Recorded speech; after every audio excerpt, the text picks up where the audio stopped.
But after the company did go public, it did go down by about 11%, which is a record decline after an IPO. You know, I love how this interview is starting. I really appreciate that. How long will it be before your driver program is one where there's no drivers? The better thing that humans alone and robots alone are robots and humans working together. Somebody asked you to interview for the job of being the CEO of Uber, is that Yes. right? Yes. And did you say, I already have a job, or? Yeah, at first when I got called, I said, no way. Would you fix your tie, please? Well, people wouldn't recognize me if my tie was fixed, but okay. Just leave it this way. All right.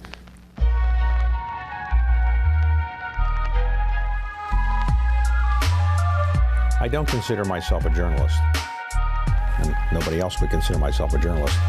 I began to take on the life of being an interviewer, even though I have a day job of running a private equity firm. How do you define leadership? What is it that makes somebody tick? You've been the CEO of Uber for how long now? 2 years. 2 years? Yes. And you enjoy it? I love it. Okay, so when you came in, the company was not a public company. You've taken it Not yet, public. yes. And you've received a lot of publicity about the IPO. Obviously, you know that. The company now has a higher market capitalization, roughly $72 billion, something like that. Higher market capitalization than any company in American capitalism history, except for Facebook, this short a time after its IPO. Why are so many people criticizing you for having a $72 billion market cap? Well, I think that there are many critics out there, especially for large companies. That's a fact of life. I do think that what's different about some of the technology companies of our generation that are coming public, the so-called unicorns, is that we've actually stayed private for longer. And we have raised more money over a longer period of time. And as a result, when we come public, we generally have bigger scale than companies who went public, let's say the last generation of companies that went public as well.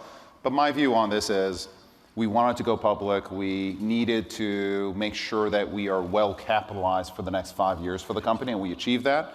And now the time is to put your head down and get the real work done. Hey, but after the company did go public, while I kind of pointed out that you is a very high market capitalization so soon after its IPO, it did go down by about 11%, which is a record decline after an IPO. So did you think the investment bankers didn't price it correctly, or what do you think the problem was on the IPO? You know, I love how this interview is starting. I really appreciate that. I think that actually the timing of our IPO was very much aligned with our president's tariff wars the same day. So I think we got caught up in a bit of a market swirl, and there's nothing you can do about that.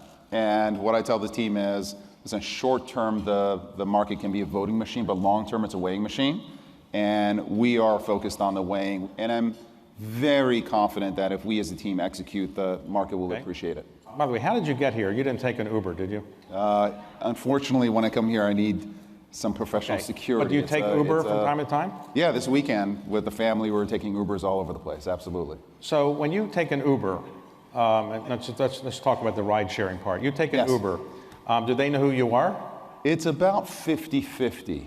And the ones that don't know you, you just give them comments on how good they are or not? How do you? I make sure that I'm very polite. I make sure that I don't slam the door. Ask them how they're doing. If I get on the phone call, I ask them, you know, is it okay to make a phone call, et cetera. So I try to be as nice as I can because I'm trying to improve my Uber rating. Your company has roughly 22,000 employees? Yes. All right, but you have 3 million or so drivers. Almost 4 million drivers and couriers now on a global basis, yes. So you're in 63 countries? Or? Yes. And 585 cities or something like that? You have been briefed very effectively. Okay. It's impressive. All right. Today in the United States, is it increasing in terms of usage, or is it going steady, or is it going down? No, it's increasing in every single market. So the growth rates are, we as a company, the last quarter that we announced as a newly public company, we announced that on a foreign exchange neutral basis, we grew our bookings 41% year on year. And this is off of a pretty considerable base of bookings, almost 15 billion kind of run rate on a quarterly basis. So the business is growing at very big scale at pretty impressive rates. But last quarter, when you had your earnings announcement, you did lose $1 billion during the previous quarter. Yes. I'm sure you know this. But those are details that are important, right. But you know. How much longer can you lose $1 billion a quarter and keep going? We have a very significant amount of cash in the bank. You've got $8 billion from the IPO and you already had some money. Yeah, we already had some money. So the company at this point is incredibly well capitalized to keep investing. And the markets that we're going after, the transportation of people, food, freight, these markets represent $16 trillion markets that we're going after. All right, and if you look at even Uber, the rideshare business itself, when you look at our audience of the countries in which we operate, typically we are addressing no more than 2% of the population of these countries. So we think it's time to lean forward. The business itself can be quite profitable. We're confident of that. But the next 2, 3, 4 years are going to be about growth, and then we'll flip it over as the market demands. So if I wanted to have a ride share, let's say right after this interview and go somewhere, why should I pick Uber versus your competitors, let's say Lyft or Via? I think we have lots of competitors who are very good at what they do. I think we typically, in most markets, and pretty much every market that we operate, we have the greatest number of drivers out on the market. So we've got the best liquidity, so you're probably going to get the best ETA. So you'll get the quickest driver to pick you up. The choices that we have are pretty impressive. So for example, in DC now, we have transit schedules right on the app. So we really want to move from a ride-hailing app to essentially your transportation partner, right, so that if you're trying to get from A to B, we're going to give you all the information that you have, which many of our competitors don't do, to be able to get from A to B with a trade-off of time, convenience, and price as well. And then if you look at what we've done on the safety front, which is, for example, having a safety center right on the app, you can have a loved one track you. So right now, you have many different businesses. Ride sharing is the one that you're most famous for, but actually it's more profitable, I think, for you, is Uber Eats. Is that right? Uber Eats is more profitable? No, ride sharing is more profitable in most markets. It's the more mature part of the business. The Uber Eats business is now about 20% of our business. It's growing over 100% on a year-on-year basis. The run rate is enormous. We're now the largest food delivery player ex-China. Now, we entered this business 3 years ago. As a revenue percentage right now, it's what percentage of your? It's about 20% of our bookings. How many cities is that in? Eats is now in over 500 cities. What's the most popular food that on your Uber Eats? Fried chicken is magic. Fried chicken. And how do you keep the grease from kind of going through? I mean, they just... David, I'm covering that in my next monthly business review. I haven't gone to fried chicken grease yet. Fried chicken. Okay, that's the most popular. Yeah. A lot of people in the company own more stock than you do. You're the CEO. Yes. Do you think you're underpaid? Was that a problem for you? It is. I would never claim that I'm underpaid. Okay.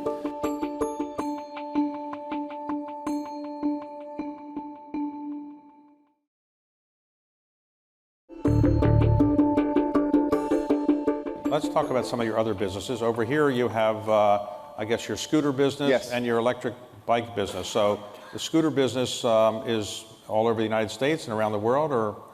It's in about 25 cities now and expanding, mostly in the US, but we're expanding into Europe pretty quickly as well. Now you have your scooter that's manufactured just for you, or is it different than the scooters that other companies use? We are building a scooter that's manufactured just for us. The bike is manufactured just by us and it's designed by us. Okay. Totally proprietary. Now, some people say scooters are dangerous. What do you say about that? I think that it's something that we're watching pretty carefully. And we are working on technologies to modulate those issues. So for example, when scooters get to very busy parts of town, we will slow them down. Some of these scooters early on, they went as high as 20 miles an hour. Now we're working with cities to say, hey, how fast do you think is a responsible speed? We encourage our riders to wear helmets. Now you have a new product, which is helicopters. Yes, That's Ubercopter. Okay, now you've launched that in a couple cities so far? In New York City so far we have, yes. And it's Okay. a service from downtown New York to JFK, which is pretty And interesting. is there great demand for that? Well, we'll see. As you may know, going to JFK during rush hour in New York City is a mess. And really what we are trying to What does that cost to understand- do? If you want to go from downtown Manhattan to JFK, what does that cost? In an Uber copter? Yes. About $200, which is actually fairly, if you're going from downtown New York to JFK with an Uber Black, it's going to cost close to $200 anyway. So the magic about being able to do it in a helicopter is that we're bringing in demand from thousands of users who are going to JFK, and we're matching 3 or 4 users and we're putting them in the same vehicle. So one of the keys in terms of traffic is most people drive alone, and that's a huge waste of our roads. It's a huge waste of gas, et cetera. Right. And we have a product called Pool where we're matched 2 or 3 or 4 different riders into one car. And essentially our Uber copter is Pool for the air. And what you'll see is that these helicopters are going to be replaced by a generation of electrically powered vertical takeoff and landing. Now, will they ever be driverless? They will eventually be driverless, but we are absolutely going to start with pilots. I think it's a Okay. safer way to go. But I think you can expect that in the aviation industry Okay. in general, they are absolutely taking a look at either computers assisting pilots more and more. There's some controversies with that, or over a long, long period of time, going driverless, so to speak, Now- or pilotless. Let's talk about your driverless or autonomous business. Yeah. You took a lot of people from Carnegie Mellon Yes, we did. out of the robotics department, and you have said recently that you think it's not going to happen so quickly as people have previously said. How long will it be before your ride program or your driver program is one where there's no drivers? No drivers. I think it'll be 15 plus years. I 15. think it'll take a long time. So I think there's this drama around robots replacing humans, and I think the reality of life is that the better thing that humans alone and robots alone are robots and humans working together.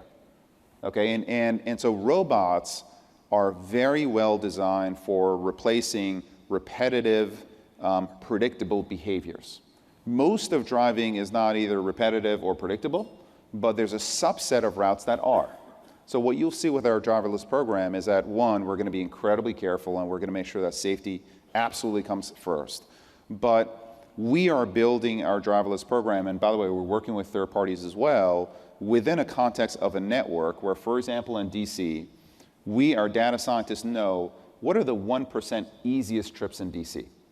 And an easy trip in DC may be avoid a roundabout, avoid an unprotected left turn, stay away, let's say, from the airports, stay on areas that are very, very well mapped. There are a set of routes that are incredibly easy to drive.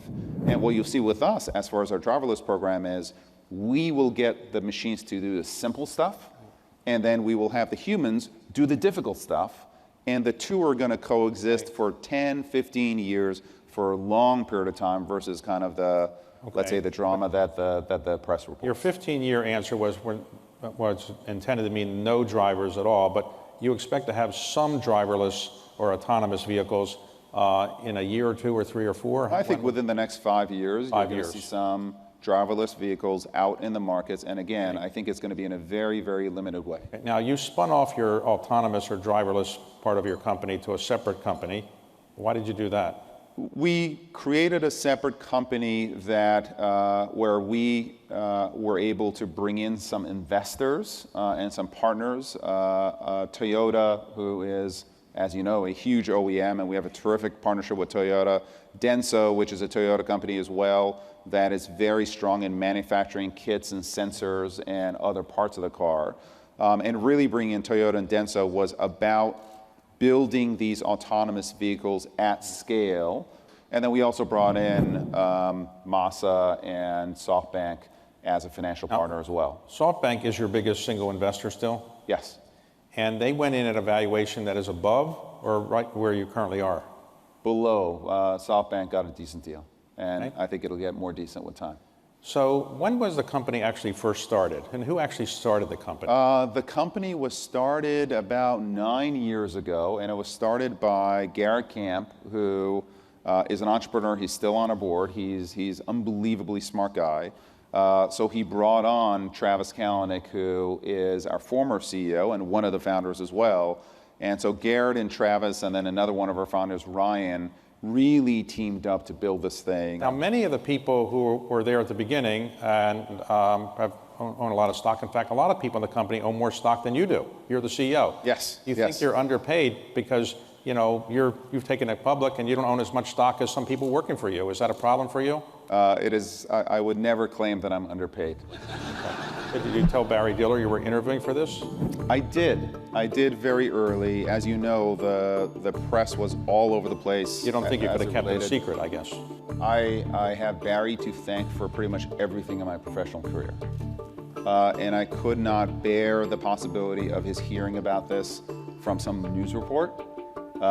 So he was the first person that I called.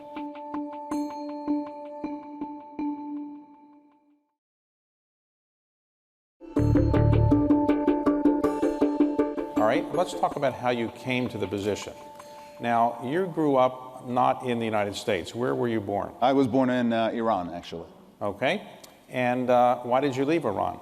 I left Iran in 1978. I was 9 years old, and this was with when the Iranian Revolution happened.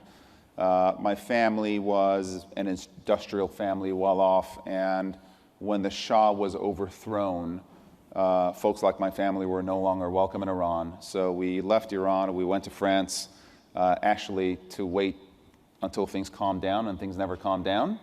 And then we went from France to Irvington, New York, where we stayed in my uncle's house because we had no other place to stay.